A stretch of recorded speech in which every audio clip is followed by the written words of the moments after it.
If I had to start from scratch today, no money, no experience, and no network, here is exactly what I would do to make my first $20,000. Most people overcomplicate this, but I'm gonna break this down in a step-by-step game plan that you can go and take action on as soon as you finish this video. I've scaled my own agency to crazy heights, and I've scaled many others through my one-to-one program. Now, the link is in the description, but it is application only. Let's get straight into the free source code. Now, step one is choosing, and this is the most key part about the whole process to go from 0 to 20K. The most key part of the process and the whole operation is choosing the right business model. There's a lot of business models. It's easy to get swayed by content online. It's easy to get overwhelmed in kind of decision paralysis. And this is something that I face myself personally.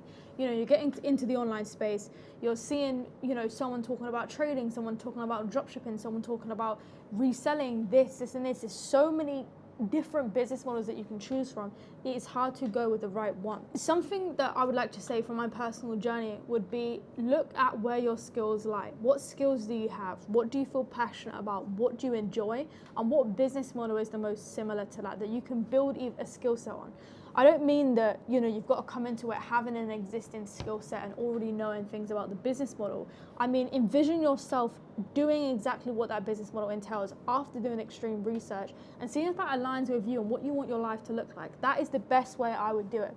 For me, obviously, freelance brand scaling, I'm very passionate about marketing. I've always been really into buying things, and the whole kind of psychology process of buying products and sales has really interested me. So I thought, instead of being the one on, you know, the buying side of the ads, why don't I be the one on the creation side of the ads, right? Now, the main thing I love about freelance brand scaling or running my own agency as such is truly that it costed $0 to start. Now, a lot of people who are in the starting position, the same as me when I first started my agency, you're not going to have that much capital to set up, let's say, for example, a business that, you know, you need a lot of stock for. For example, maybe a clothing brand, for example, maybe any type of brand, you're going to need to buy in stock to do that. It costed me $0 to start, and that is the beauty of having a service delivery business like an agency. Another thing is that it's very, very scalable, right? So let's say, for example, you start as a freelancer and you're running for 5 clients yourself. You then get to 10 clients and you're at your bottleneck point where you can't take on any more. You've got the ability to then bring other people into the agency. So maybe you want to bring in a media buyer. Maybe you want to bring in a head of sales, a sales team. You can build out a full team to take yourself away from that equation and scale up over time.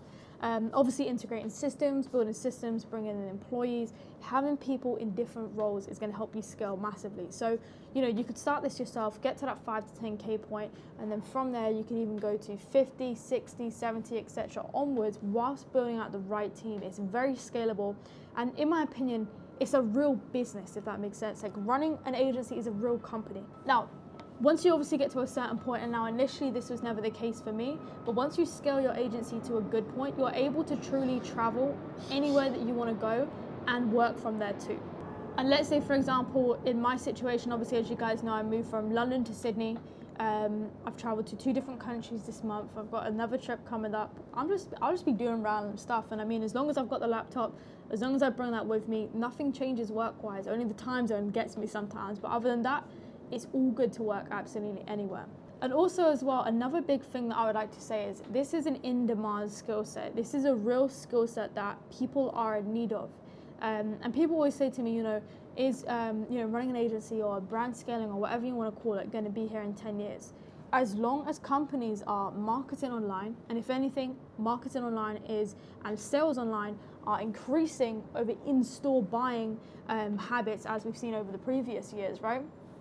As long as stores are selling online, they're going to need a marketer. As long as people are selling through Shopify, any online site that you can imagine, they're going to need a marketer to run those ads for them. This is a specialist skill that not everybody has. Every business owner that you come across, right, let's say, they're not going to know how to run ads. They're not going to have the time to run ads. And as I said, they're not going to have their expert knowledge. And that's where you would come in and run the ads for them because you have that high ticket skill, essentially. Another thing that I really enjoy is being able to work whenever. If I wake up in the morning, let's say, for example, and I feel ill, I don't have to clock in. I'll take some time off, maybe rest for half the day, and then I'll just work in the evening. Or if I don't feel like working in the evening, I'll work in the morning. I'll work from maybe outside. I'll work anywhere. Do you know what I mean? You can truly choose when you work, as long as you get the work done, which is the main thing. As long as you don't slack off, as long as you get the work done, you can pick whenever you work. So your hours kind of align with whatever you want your lifestyle to look like. If you want to wake up in the morning, go to the beach at 5 a.m., go for a swim, come back, get the work done at 8, work and smash out work for 4 hours and then be done for the day, you could go and do that. You can tailor your work day to look however you want it to. Now, step 1 is building out your agency and appearing super professional. The more professional your company looks, your agency looks as a whole, the more likely you are to, 1, sign clients, 2, obtain trust from the prospect, which is the most important thing, and 3, close deals as a whole. If you look like a professional company, logo, branding, landing page, etc., you are way more likely to sign a client than, let's say, for example, you're messaging people from your personal, you don't have anything set up, you've got no branding in place. People are not going to trust that. So looking professional is very, very important. That is definitely step 1. Inside, obviously, the whole aspect of building out your agency, you want to build out a really, really strong offer to pitch to these businesses. You want the offer to sound like there's a lot of value there, and you want the offer to be risk-free. The reason why you want the offer to be risk-free is so that they've got no real reason to decline to work with you. If an offer is truly risk-free, enticing, it's irresistible, and it sounds like a lot of value, you will not have anyone decline to work with you because your offer is that good. The offer is the most important aspect. Next steps that I would do if I was starting again and getting to 20K would be thinking about the niches that I would want to work with, right? I spent a lot of time not really understanding what niches are good, what niches are consistent in terms of, is the brand going to be here in the next 12 months? Is this a long-term play? Can I build a long-term partnership with this client or anyone in this niche? And now I feel like I've cracked that code at this point. So going back to where I was when, if let's say, for example, if I was starting again, I would know exactly what I'm going to do, and I'm going to share that with you now. In terms of picking a niche, you want to have a client that needs marketing. The businesses actually need the market. You want to have a business inside the niche that is genuinely going to benefit from paid ads. And what I mean by this is, let's say, for example, you run for some niches, right? And this might be a hot take, but let's say, for example, you run for a restaurant, right? Now, when you run ads for a restaurant, how is a restaurant meant to see direct return from you running the ads? It's not like you're taking them through a funnel of a sales process. It's more people coming into the store. When the client can't see direct return from what they're spending their money on, they find it hard to retain. So let's say, for example, if I had a client who I was selling water bottles for, and for the first week we were on 5x ROAS, and you could visually see in the data that we were doing well. With a restaurant, let's say, for example, they cannot see from spend to direct acquisition. They cannot see how much they're getting for their money's worth. And in my experience, whenever I've worked with a company that cannot see what they're getting direct for their money's worth, they feel like they cannot justify the marketing budget long term. So you need to make sure that the niche that you're going with can actually see the value long term of what you're providing. You also want to think about who is consistent enough to be a long-term client. Now, let's say, for example, you work with a clothing brand that's relatively new, right? They might not have the consistency to still be here in 12 months from the date that you want to work with them, right? Or the day that you sign them on as a client. You are looking for long-term consistency to build out a long-term partnership with this client. You also want to have consistency. Let's say, for example, if you work with a clothing brand and they're only dropping every 2-3 months. Now, that means that you're not having a consistent income from this client. You're only working with them, let's say, for example, every time they drop, right? So let's say I drop January, February I don't drop, March I don't drop, then I drop the month after. 2 months, you're not working with them. 1 month, 2 months off, now you're working with them again. You want to have a client that is consistently bringing you in money, and you are consistently bringing them sales every single month. Retention is very, very important. You also want to think about who actually can afford the service. There's no point pitching $1,000 to clothing brand owners or new businesses and small businesses that can't actually afford your service. Looking into the number crunching of the niche and how high ticket the niche is or how low ticket it is, you'll realize once you look at on paper the calculation of what they're paying you, what they're paying in ad spend, what does that leftover money look like for them? Because if they're paying out of pocket or it's harming their profits long term, there's no way they're going to retain with you because they will not be able to justify it. Now, going back in time again with regards to my outreach, I would understand that I need to have clear outreach with a good offer. So my outreach gets straight to the point. The offer is enticing, as I said, risk-free, etc. All those things that I spoke about earlier in the video. And I'm utilizing that to my advantage to grab the prospect's attention so that then I can pitch to them further and then book in that call. Looking back also, I would want to know quicker how to leverage conversation with a prospect. So build a rapport of now I understand exactly what turns them off to the deal or to proceeding to work with me.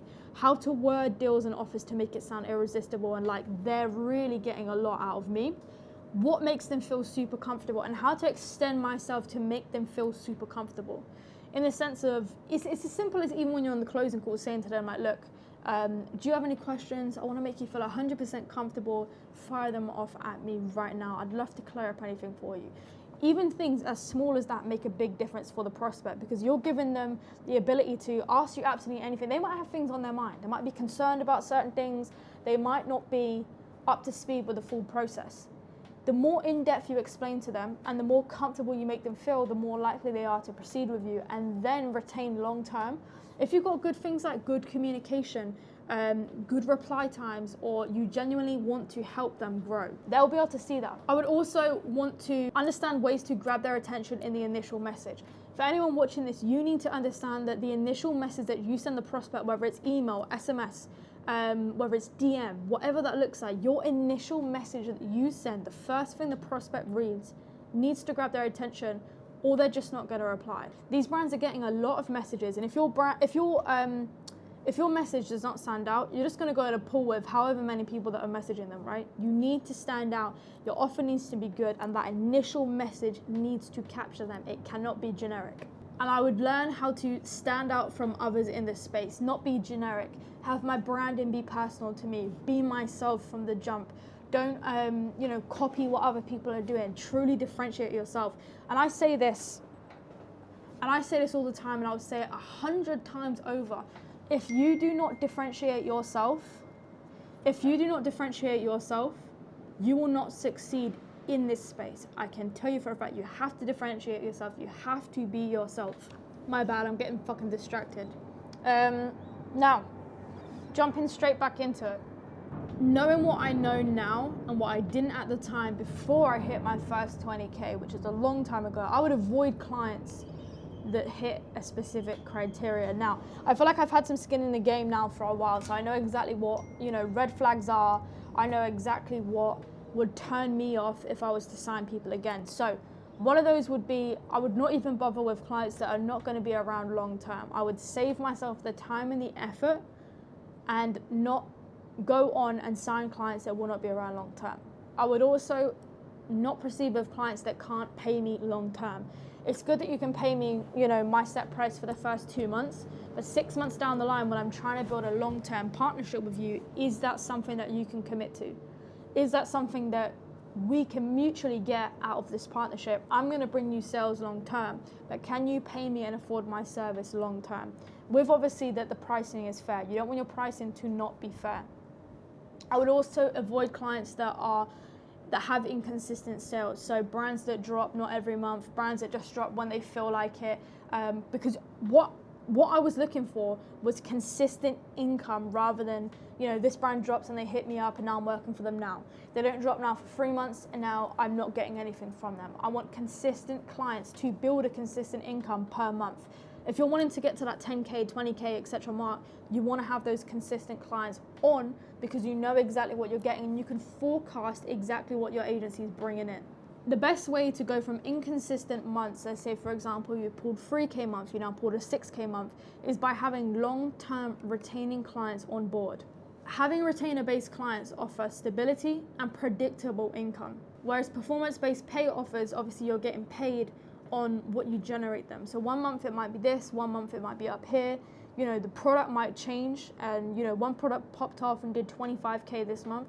And then, they did a new product, let's say for example, and now that product's done 4K this month. That up and down is going to be inconsistent for you. What I would suggest doing to myself if I was to go back in time and make my first 20K again, I would say have a solid mix of both.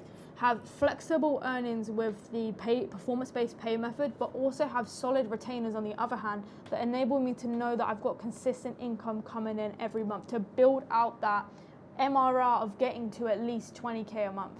Now, the next step that I would kind of understand, the next step that I would suggest you do from my journey, if I was to go back in time again, would be know when you're at your max limit, right? I knew when I was at my max limit with regards to clients when I wasn't giving every ad account exactly what it needed, the attention that it needed, and that was when I knew like I cannot take on more work. I feel like in your journey, to anyone watching this, when you get to that point, like you will know you're at that point. You feel like you've got too many clients, you're all over the place, you're checking this, checking that, you're missing out on some clients' ad accounts and their ROAS is now bad because you didn't turn stuff off. That is when your performance and your delivery drops, that is when you know that you are bottlenecked and you need to hire. And that is the biggest thing that I would do if I was to make my first 20K again, was integrate hiring properly at the right time. That is the most important thing.